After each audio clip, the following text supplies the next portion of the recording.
Hello and welcome to the Competition Debrief webinar for the STEM Talent Challenge. This webinar is designed to provide some insight into the competition and reoccurring issues and trends that we saw in applications that were not selected. I am Carmen Myers-Reed, and I am the Program Manager for the STEM Talent Challenge. I oversaw and participated in the review of applications for both technical and completeness and merit, and I hope that I can provide some insight for how you can improve your application should you choose to apply again in the future. Today we will start by reviewing the competition and some quick statistics about acceptance. Then we will talk about issues that we saw in technical review, where we reviewed applications for their completeness.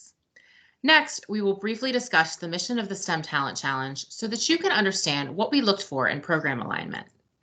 We will then discuss merit review and some trends that we saw related to each review criterion. Finally, we will talk about what to do next as it relates to this challenge and your application. So to start, where exactly did we land in terms of applications received?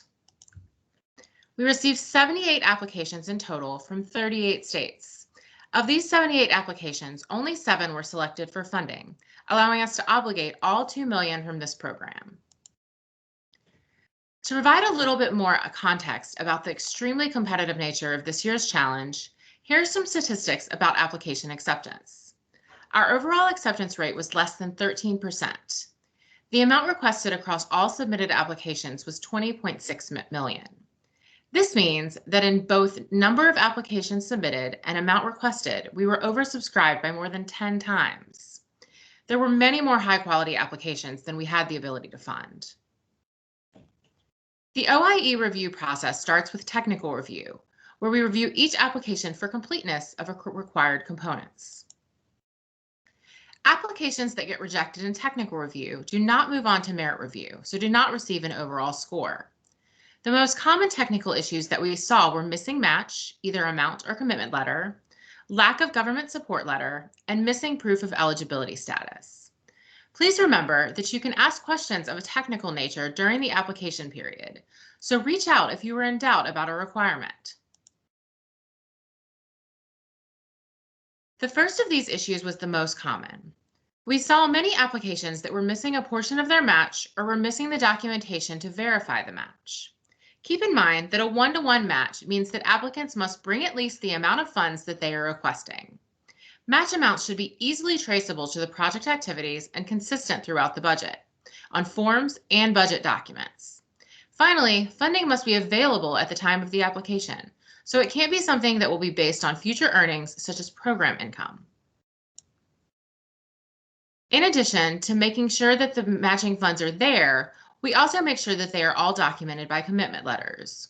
Those letters must clearly state the amount of match being provided and, if in kind, include a reasonable valuation. In addition, the letters must clearly state that the funds are unencumbered, unrestricted, and committed at the time of the award. That is, they can't be attached to another grant program or restricted in any way, or another federal grant program or restricted in any way that would preclude their use on this project. In addition, they cannot be future income, such as membership dues. All non-public entities must include a letter of government support for their project in their application. This needs to come from the primary service area for the project. So if that is a city, you will need to have a letter from the city. If a county, a letter from the county, etc. If you're not sure during the application period who you should be getting a letter of support from, just ask us and we can help you figure out what is appropriate. The last issue that came up more than once in technical review was related to the documents that prove an organization's eligibility. According to the NOFO, nonprofit organizations are required to provide the 3 documents listed on this slide to provide their eligibility as a nonprofit. In addition, public-private partnerships must provide a current agreement that shows the purpose and objectives of the partnership, the binding nature of the relationship, the duties and the responsibilities of each party, and the duration of the agreement. All of the documents mentioned on this slide must be current and not expired to be considered valid. Before we get into merit review, I wanted to quickly reiterate the mission of the STEM Talent Challenge so that you can have an idea of whether or not your project aligned with that mission. The mission of the STEM Talent Challenge is to drive regional innovation by building STEM-capable talent. On this end, we looked for projects that complemented the regional innovation economy, particularly those that were tied to transformative sectors or industries of the future. That is, a strong application was one that was designed to build talent that would allow businesses in those sectors to grow. Applications that failed to make this complementary relationship clear typically did not score as well, as they did not align with the full mission of the program. Now that we've talked about technical review and program alignment, it's time to talk about our merit review process and trends. As a quick refresh, each application was reviewed by 3 different reviewers on the 6 scoring criteria outlined in the NOFO. To show project support and connectivity, we looked for demonstrated partnerships that were connected to the project's industry and to STEM specifically. One issue we saw here was that applications did not clearly show how partners would be involved and what their roles would be. We also saw projects where all or a majority of the work of the project was outsourced. Though it is fine to have some secondary tasks handled by contractors, they shouldn't be handling the main thesis of your project. For economic and innovation impacts, we saw some projects that were not clearly tied to the regional economy, or they were not connected to high-tech, high-growth industries and industries of the future. As we said when we talked about program alignment, we really looked for projects that drove innovation in their region.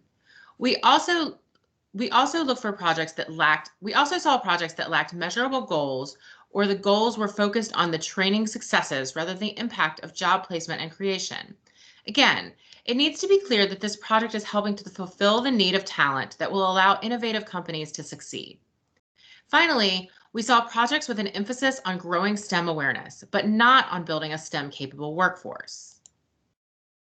As we said in the NOFO, while it is important for the development of a future workforce, general education programs such as those found in K-12 curriculums are not encouraged unless part of a broader strategy in a STEM readiness program.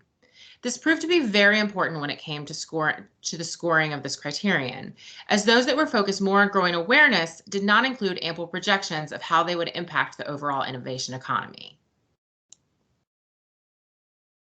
We also looked at whether or not an application sought to engage a diverse group of stakeholders, particularly those from underrepresented or underserved populations.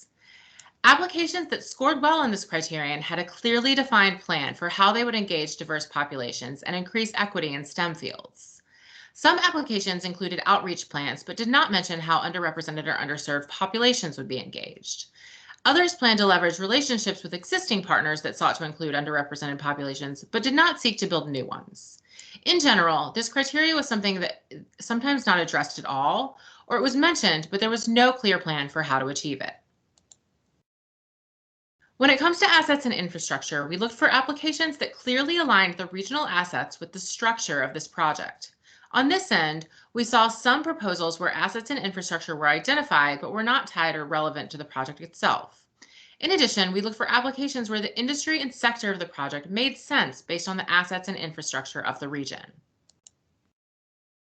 When it comes to sustainability and adaptability, we really asked the question, will this project continue after the funding ends? We want to fund a community project, one that is well connected to sources of future income, or that has a business model for how that future income would be earned. We saw a lot of generic plans where specific funding sources or a plan for identifying them were not included. Additionally, we saw some projects where sustainability was sort of addressed, but not adaptability. So funding for adaptation was not considered. Finally, we saw applications where the proposal stated that the project would be self-sustaining, but didn't include a detailed plan that showed how or what the payment structure would look like. Finally, we looked at project feasibility. That is, whether or not the project as it was written seemed like it would be feasible. Applications that scored well on this criterion had budgets that were closely tied to their project narratives. Applications that did not score well often did not seem to have the staff capacity to support the level of commitment this project would require, or had budgets that did not line up with the activities of the project narrative. In summary, we looked for proposals that were well balanced and clearly aligned with all 6 of the review criteria. Because each criterion was worth 10 points, a balanced proposal was key to success. As we mentioned at the beginning of this presentation, this was an extremely competitive pool, and we were not able to fund all of the excellent applications that we received. We do hope that you will consider applying for some of the future funding opportunities that we have coming up at the Office of Innovation and Entrepreneurship.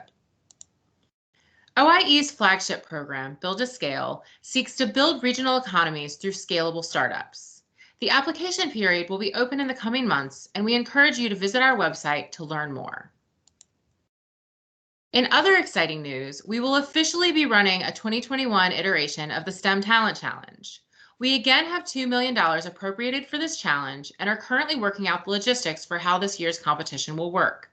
If you have not already done so, I recommend you subscribe to the EDA newsletter for updates to the application window. If, after viewing this webinar, you would still like to receive more specialized feedback, you can request a one-on-one meeting to review your application. Before you do this, we ask that you complete this task on this slide. Obviously, watch this webinar, reread your STEM Talent Challenge application in its entirety, including your budget documents. Identify areas of strength and weakness to identify on the call. And make sure to include members of leadership on the call or stakeholders who will be making decisions about next year's program. To schedule a one-on-one call or to ask any other questions, please email us at oie@eda.gov. Thank you for taking the time to view this webinar and for your STEM Talent Challenge application. I hope that this feedback has been helpful and as you learn ways to strengthen future applications.